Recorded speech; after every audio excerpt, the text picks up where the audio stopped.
Everyone, welcome into my class. और आज हम अपना अगला टॉपिक पढ़ने वाले हैं जिसका नाम है अकाउंटिंग स्टैंडर्ड। तो शुरू करते हैं अकाउंटिंग स्टैंडर्ड। सबसे पहले हम उठाते हैं नीड ऑफ अकाउंटिंग स्टैंडर्ड। क्यों जरूरत हुई हमें अकाउंटिंग स्टैंडर्ड की?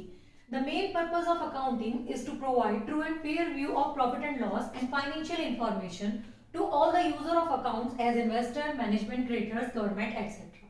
देखिए, अभी तक हम इतने दिनों से अकाउंटिंग पढ़ते आ रहे हैं, तो मैं आपको तब से बताती आ रही हूँ कि अकाउंटिंग का मेन पर्पस क्या होता है। क्या होता है?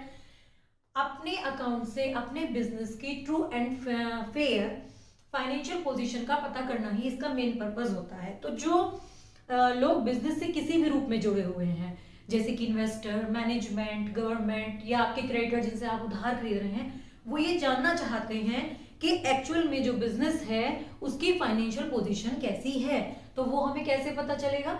जब हमारे बिजनेस के जो फाइनेंशियल स्टेटमेंट हैं वो true and fair view represent करेंगे। लेकिन हुआ क्या?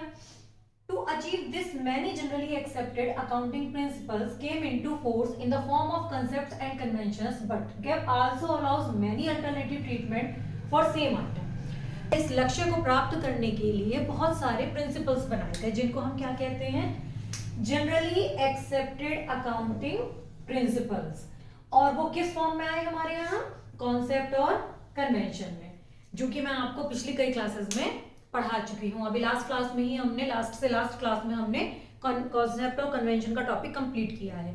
तो इस पर्पस को अचीव करने के लिए जो रूल्स बनाए गए उनको हमने जनरली एक्सेप्टेड अकाउंटिंग प्रिंसिपल्स का नाम दिया, और वो कॉन्सेप्ट और कन्वेंशन के तौर पर हमारे यहाँ काम करते थे। लेकिन समस्या क्या आई?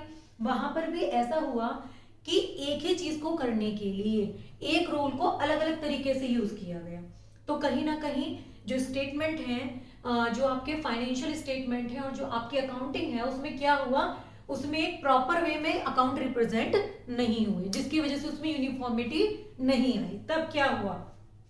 देखिए, so there was an urgent need to solve this issue and standardize these diverse accounting policies. Then International Accounting Standard Committee came into existence on 29th June 1973 to develop AS, Institute of Chartered Accountants of India यानी कि ICAI, and Institute of Cost and Works Accountant ICWAR, Associate Member of IASC। क्या कह रहे हैं? तब urgent basis पर यह जरूरत महसूस हुई कि कुछ ऐसा डेवलप किया जाए ताकि जो फाइनेंशियल अकाउंट्स हैं, जो फाइनेंशियल स्टेटमेंट हैं, उन सब में यूनिफॉर्मिटी आ सके, मतलब वो एक ट्रू एंड फेयर व्यू को रिप्रेजेंट कर सकें। तब एक कमेटी बनाई गई 29 जून 1973 को, जिसका नाम था international accounting standard committee IASC, और institute of chartered accountant of India और ICWA यानी कि institute of cost and works accountant, ये क्या थे?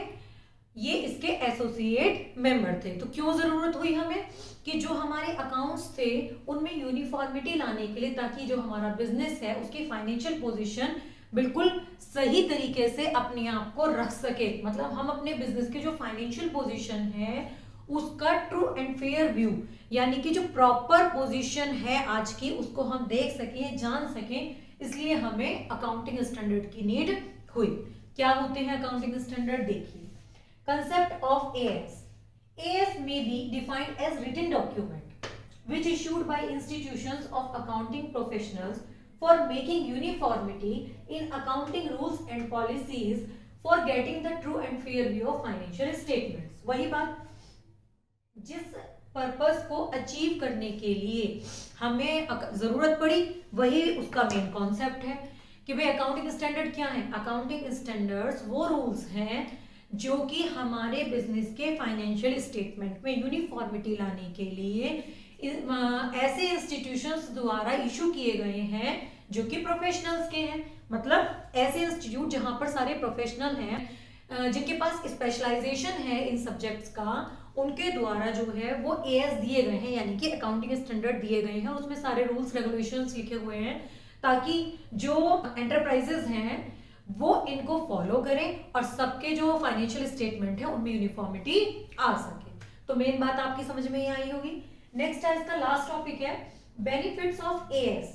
अकाउंटिंग स्टैंडर्ड्स के क्या बेनिफिट है? देखिए, फर्स्ट है कंसिस्टेंसी एंड कंपैरेबिलिटी। जब सब जगह रूल फॉलो होंगे, जब हमें पता है कि हमें यहाँ पर ये रूल फॉलो करना है, तो एक कंसिस्टेंसी आ गई सब में, मतलब स्थिरता आ गई कि ये चीज जो है सब जगह ऐसी ही फॉलो होगी। तो फिर हम उसको कंपेयर कर सकते हैं इजीली कि आज क्या पोजीशन थी हमारे बिजनेस की, लास्ट ईयर क्या पोजीशन थी। Next, reliability of financial statements. जब हम रूल्स को फॉलो करते हैं तो रूल्स को फॉलो करने पर हमारी जो इंफॉर्मेशन होती है उसको हम मिसगाइड नहीं कर सकते, वो किसी से बायस नहीं हो सकती कि किसी ने उसे छेड़छाड़ कर दी, क्योंकि हमें रूल को फॉलो करना है तो हम प्रॉपर इंफॉर्मेशन देंगे, तो उसमें क्या होता है, उसमें विश्वसनीयता ज्यादा होती है। नेक्स्ट है रिड्यूस फ्रॉड रिस्क। अभी बताया मैंने कि बायस नहीं कर सकते हैं, तो फ्रॉड रिस्क मतलब उसमें जो है अकाउंट से छेड़छाड़ करने का, उसमें कोई भी गबन करने की जो कंडीशन होती है वो रिस्क जो है वो बहुत कम हो जाता है। Helpful to auditors. ऑडिटर्स जो होते हैं उनको अकाउंट्स आपके प्रॉपर चेक करने होते हैं, तो अगर रूल्स पर बेस्ड बने हुए अकाउंट हैं तो उनको चेक करने में, उसके बारे में पूरा देखने में कि ये सही है गलत है, किस तरीके से रिप्रेजेंट किया गया है, उनको आसानी होती है, क्योंकि प्रॉपर रूल्स उनको पता है, उन्हीं रूल्स पर बेस्ड जो है आपके अकाउंट बने हुए हैं, तो उनको भी बहुत ईजी रहता है उनको चेक करना। नेक्स्ट लास्ट है resolve financial interest clashes among various parties.